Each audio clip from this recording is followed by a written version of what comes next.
Hello. Ẹ̀yin èèyàn mi, a kú àsìkò yìí, a kú bó ṣe ń lọ. Ẹ ó ga jù o. A tún gbé mi ìdè kẹ̀bùyẹ̀rì. Lọ́ba ní àdúrà tí Queen Naomi tó lọ gbà fún olórí Mariam ní hospital lánàá. Wọ́n mà ládùúrà yẹn ó máa transform life fún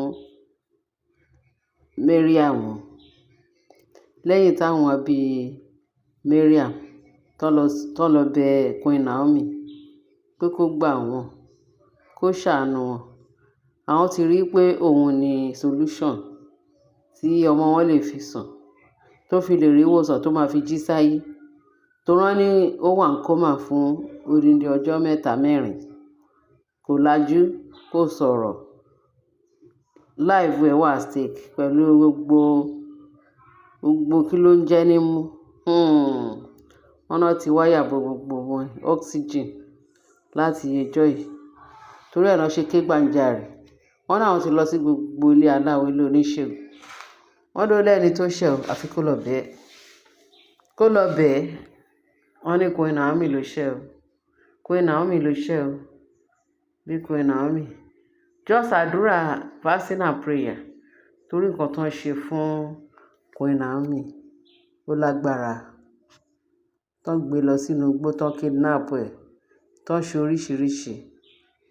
oríṣiríṣi jàǹbá fún nínú igbó. Ọlọ́run ni ó pa á. Gẹ́gẹ́ bá ṣe gbọ́ allegedly. Nǹkan tó bí Naomi nínú nìyẹn. Ọlọ́run jàjà ṣe ó yè bọ̀ nínú wàhálà àti ogun tó gbé tì nínú igbó yẹn. Torí Bíbélì gan ti fi yé wa. Ó ní touch not my anointed, do my prophet no harm. Ọmọ Ọlọ́run tó lọ ta fẹ́lẹ́fẹ́lẹ́, tó lọ ṣe ṣìkàṣìkà. Ọlọ́run má ṣe tọ́ ẹni àmì òróró mi.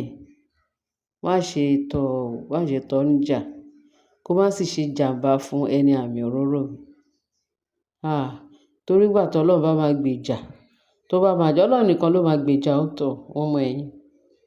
Bẹ́ẹ̀ ni, torí ẹni àmì òróró Ọlọ́run ni Naomi. Ní Mariam àti Ashley náà ṣàyà gbangba. Wọ́n gbé òdìgbó. Wọ́n fi ìyà jẹ lóríṣiríṣi. So ó wá lọ sínú prayer, ó wá ké pe bàbá ẹ̀. Ó dé láyé àtàlàáfíà. Ọlọ́run ni ò jẹ́ kán rí pa. Ó dẹ̀ gba àdúrà àtàwẹ̀ fún ọjọ́ 3. Wọ́n ládùúrà àtàwẹ̀ yẹn pé kì í ṣe òun nìkan. Àwọn tó jẹ́ pé àwọn tó ń ṣe mẹ́ńbà ẹ̀ nìkan, àwọn kọ́ nìkan ni. Wọ́n ní prayer, wọ́n fẹ́ tó 50 tán fi ja ogun yìí. Tán fi ṣẹ́ ogun yìí. Just only one day ìjọ́ tó kọ́kọ́ bẹ̀rẹ̀ ni attack yẹn padà sí ọ̀dọ̀ Mariam. Láti ìgbà yẹn ni Mariam ti gbádùn wọn. Ló fi wọ coma lọ hospital fún odindi ọjọ́ 3-4. Wọ́n á ní lénìí yìí pé ẹ̀mí ẹ̀ ti ń padà. Gbogbo treatment tán fún bó ti ń wálẹ̀, ó ti ń ṣiṣẹ́ lára ẹ̀. Torí láti ẹjọ́ yìí kò sí gbogbo treatment yẹn kò sí tó ṣiṣẹ́. Wọ́n ní pàbó ló ń já sí. Káwọn aráàlú ẹ̀, àwọn family ẹ̀ tó fi lọ sí ilé aláwo, tó lọ sí ilé oníṣègùn. Wọ́n ti tán ní kó lọ bẹ ẹni tó ṣẹ̀. Ẹni àmì òróró Ọlọ́run ló ṣẹ̀ ọ́. Náà bá lọ bẹ. Wọn ò mọ̀ pé Naomi ti ẹ̀ lè jẹ́ ìpè yẹn. Ó ní kó máa lọ. Òun á mọ what to do. Àwọn aráalé Naomi níbo kí ló ń lọ ṣe? Ó ní kó fi ilẹ̀. Òun á lọ. Ẹ̀jẹ̀ òun ò ní jẹ́ kí ẹ̀jẹ̀ èèyàn wà lọ́rùn òun. Òun á lọ. Sí ìtàn jẹ́ pé wọ́n ti porí òun pé wọ́n lóhùn ni. Òun á lọ. Òun á ṣàánú fún wa dáríjì. Ọlọ́run ló ní olùdáríjì. Ló ní ìdáríjì lọ́wọ́. Ó bẹ̀ tó òun á lọ. Ó ní Naomi fẹ́ lọ. Ó sì wọ́n ní ó ti lajú. Ojú tí ó là láti ẹjọ́ yìí, wọ́n ló ti lajú. ọ̀rọ̀ tí ò rí sọ ó ti ń sọ̀rọ̀, wọ́n ló ti pe àwọn èèyàn ẹ̀, ó ti ń bá wọn sọ̀rọ̀, ó ti ń respond sí treatment. Ǹjẹ́ hallelujah ògo ni fọ́lọ́run kọ́ lókè ọ̀run, hallelujah ògo ni fọ́lọ́run lókè ọ̀run. Àní àwọn ará Ifẹ̀, mo bá wọn yọ̀, wọ́n ti ní olùgbàlà bíi ti Jésù Kristi. Òun lọ́lọ́run, Ọlọ́run dìídì rán Naomi lọ sí Ilé-Ifẹ̀ yẹn, tó jẹ́ pé àwọn ò mọ̀, àwọn tí ò mọ̀ ò mọ̀, àfi kábíyèsí nìkan, òun ló yé, òun ló mọ̀. Bẹ́ẹ̀ ni, so òun ló dá mọ̀, torí ẹni kábíyèsí ní ọmọ yóò gbọ́dọ̀ tún bọ́ mọ́ òun lọ́wọ́ lẹ́ẹ̀kejì, ọmọ yìí yóò tún gbọ́dọ̀ lọ lẹ́ẹ̀kejì. Torí ẹ̀ la ṣe ń sọ fún Naomi pé kó jọ, kó jèbù rẹ o. Kábíyèsí ti bẹ̀, kí kábíyèsí túbọ̀ bẹ̀ níbi tí wọ́n ti ń bẹ̀ yìí. Bẹ̀sì kan tá à ń gbọ́ sí ni pé tí Mariam tó bá ti dìde ní àkéte àìsàn ẹ̀, tó bá dé ààfin, kí ni next solution? Ṣé kìí ṣe pé Mariam tó máa padà sí ìdí èébì ẹ̀? Ṣé kìí ṣe pé ó máa tún sọ pé òun ò ní gbọ́, òun ò ní gbà? Àfi kí Queen Naomi kó fún òun ní first wife, kóun lè jẹ́ first wife fún kábíyèsí. Torí Naomi kéré sí nọ́mbà, Naomi kò tó ẹni tó máa jẹ́ first wife kóun wà lọ́ndà Naomi. Ẹ̀yin èèyàn mi, ẹ̀yin lẹ máa bá wa dá wa lóhùn eléyìí ní comment section.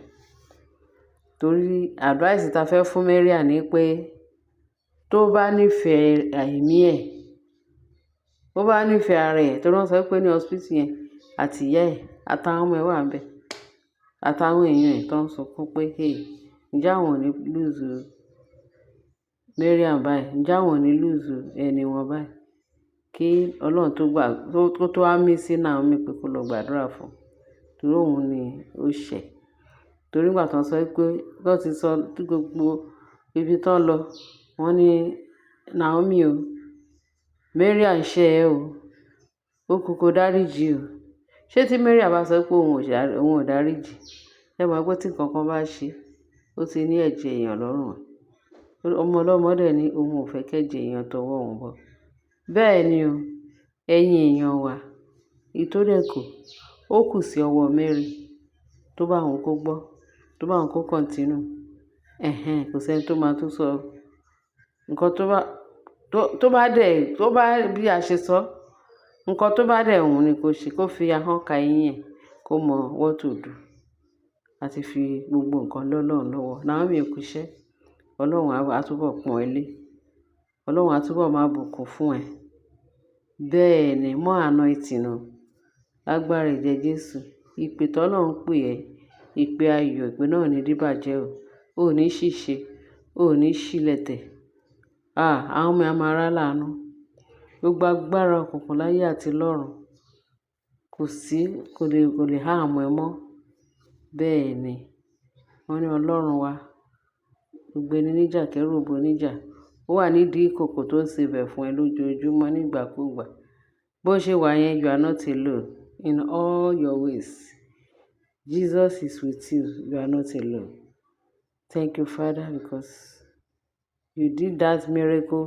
Let the miracle continue in Naomi's life. Ogun tó ti ṣẹ́, Olúwa má jẹ́ ó gbérí wọn. Àánú ni ọmọ yẹn ní. Ọlọ́run á dẹ̀ máa láàánú ẹ̀. A máa láàánú Naomi títí láéláé. Àwọn ọmọ ẹ̀ máa láàánú títí dé ìrandíran ẹ̀. In Jesus' name, amen. Ẹ̀yin èèyàn mi, ẹ bá mi share, ẹ bá mi like, kí ẹ bá mi subscribe, kí ẹ bá mi love ẹ̀. Mo sọ fún wa, tó bá ti ń fò báyìí, a máa wọ́n fún yín. Tó bá ti ń lọ báyìí, àti ẹni jẹ́ kó látẹ́gùn fèsì ká tó máa gbé sí yín létí. Ẹ ṣé gan.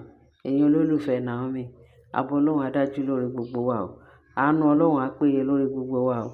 Àní tilẹ̀ tẹ́ o. Ọwọ́ Ọlọ́run lára wa yóò máa pọ̀ sí o, kò ní díbàjẹ́ o. Sátánì àtàwọn ọmọ ogun ẹ̀ kàn ní rí wa gbéṣẹ́ o. Lágbára ẹ̀jẹ̀ Jésù Kristi, Olúwa wa la gbàdúrà. Àmín. Ẹ ṣé gan bẹ́ẹ̀ ṣe tẹ́tí sí wa. Bye.